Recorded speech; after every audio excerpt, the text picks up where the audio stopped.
Là, je crois que j'ai vraiment chopé un sale truc. Un virus, ça vous chatouille, ça vous gratouille, c'est-à-dire Encore pire que la cage, le virus hexagonal, la fièvre coloniale, sexiste et libéral, allergique aux musulmanes, aux SDF et aux tziganes. Eh ouais camarade, je suis français mais je me soigne. Encore pire que la cage, le virus hexagonal, la fièvre coloniale, sexiste et libéral, allergique aux... Donc bienvenue à toutes et tous dans ce meeting contre l'islamophobie et le climat de guerre sécuritaire. Donc Alain et moi allons animer, modérer cette première partie. Je voudrais d'abord revenir sur quelques informations générales sur la nature de ce meeting et les objectifs essentiels de ce meeting. Nous sommes à ce jour à 88 signataires de l'appel à ce meeting d'aujourd'hui, toutes organisations confondues, partis politiques, associations de lutte antiraciste, associations chrétiennes, juives, musulmanes. Et de ce point de vue-là, c'est déjà un événement en soi d'avoir réussi ce pari.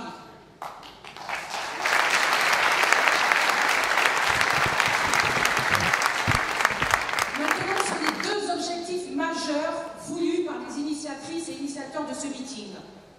D'abord, la lutte contre visibiliser et rendre audible la lutte contre l'islamophobie en sa terrible réalité et en sa terrible accélération depuis les événements 7-9 janvier post-Charlie. Deuxièmement, rendre visible et audible toutes les solidarités qui s'expriment du sein des 88 organisations et même au-delà qui sont signataires de cet appel au meeting d'aujourd'hui et rendre compte aussi, visibiliser ce qui est rendu invisible de par une logique politique construite, préméditée, sciemment, et aussi la campagne de criminalisation de tous les signataires, organisations ou associations qui appellent à ce meeting.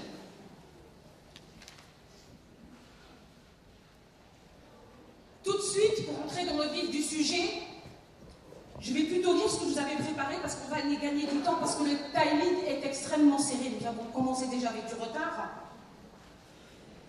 Donc, lutter contre l'islamophobie sans les musulmans ou uniquement avec les bons musulmans. La campagne de diffamation, de calomnie dont nous sommes toutes et tous victimes, signataires de cet appel, a créé certes des tensions, des divisions, mais surtout des raisons d'espérer et des débats salutaires au sein même de toutes les organisations concernées par ce racisme qui concerne tout le monde et pas uniquement et simplement les musulmans. Une des dimensions de la campagne de dénigrement vise à dire qu'il faudrait s'engager sur le terrain de la lutte contre l'islamophobie sans les principaux et les principales concernés. Nous refusons cela. Ce sont les principaux et principales concernés qui doivent être au devant de la scène parce que le racisme, comme tous les racismes, sont en hiérarchisé aucun, mérite la mobilisation de chacune et chacun dans ce pays. Maintenant, les questions qui se posent par rapport à cette dimension de cette campagne de diffamation, et j'interpelle en cela celles et ceux qui sont à l'offensive depuis ces dernières semaines, croyez-vous que l'engagement contre l'islamophobie passe par le fait que vous devez d'abord filtrer et juger de l'irréprochabilité des musulmans, des organisations musulmanes engagées aujourd'hui dans ce meeting? Avez-vous l'habitude de vérifier dans toutes les mobilisations, dans toutes les manifestations contre tous les racismes et contre le fascisme, que tous les participants ne sont pas sexistes, ne sont pas racistes, ne sont pas homophobes, ne sont pas antisémites?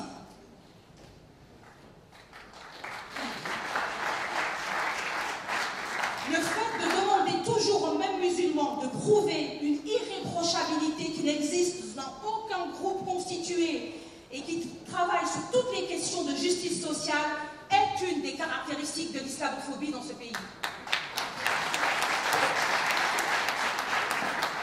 Que ce soit clair, par notre présence ici, toutes et toutes, nous affirmons notre attachement aux libertés individuelles, aux droits sociaux et aux libertés publiques. Le premier enjeu de ce meeting est de réhabiliter la parole des victimes de l'islamophobie et notamment de la déferlante islamophobe à l'œuvre depuis de Charlie Hebdo et de l'Hypercacher des 7 et 9 janvier. Il s'agit de raconter et de rendre compte de la réalité de ce que vivent au quotidien des pans entiers de la population musulmane comme mépris, bassesse, humiliation, discrimination, violation de leur dignité, de leurs droits fondamentaux, de leur liberté. En faisant cela aujourd'hui, nous reconnaissons la nature d'un traitement infamant à l'endroit d'un corps d'exception à qui beaucoup dénient le droit aujourd'hui de résister, de s'organiser et de travailler sur un registre et sur un plan pluriel et pluraliste et unitaire. L'autre enjeu est tout autant de rendre visibles et audibles les solidarités invisibilisées et ou criminalisées qui s'expriment ou tentent de le faire et les lignes qui bougent, parce que les lignes bougent.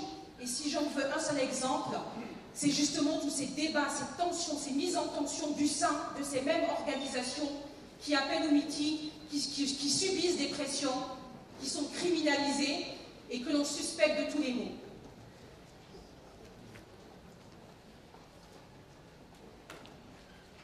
Je voudrais aussi dire, et je ne pourrais pas terminer sans dire ceci, qu'en tant que coprésident d'un collectif de féministes créé il y a plus de 10 ans maintenant,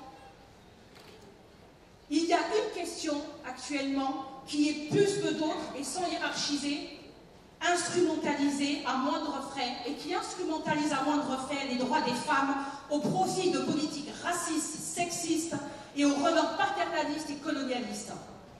Toutes les organisations féministes qui ont tensé les organisations musulmanes à l'initiative et co-porteuses de cette initiative aujourd'hui ont appuyé sur les trois registres de l'antisémitisme, du sexisme et de l'homophobie. Nous ne sommes pas initiateurs et organisateurs de ce meeting, nous ne sommes pas d'accord sur tout, c'est une évidence.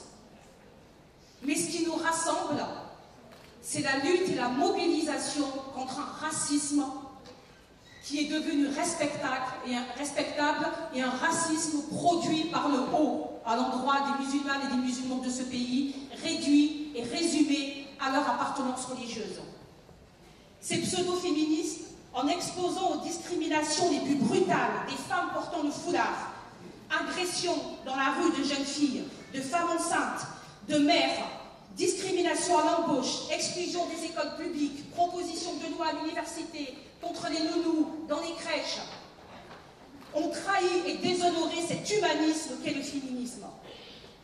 Et je terminerai en disant, il est venu le temps des justes aux côtés des musulmans pour tous et toutes.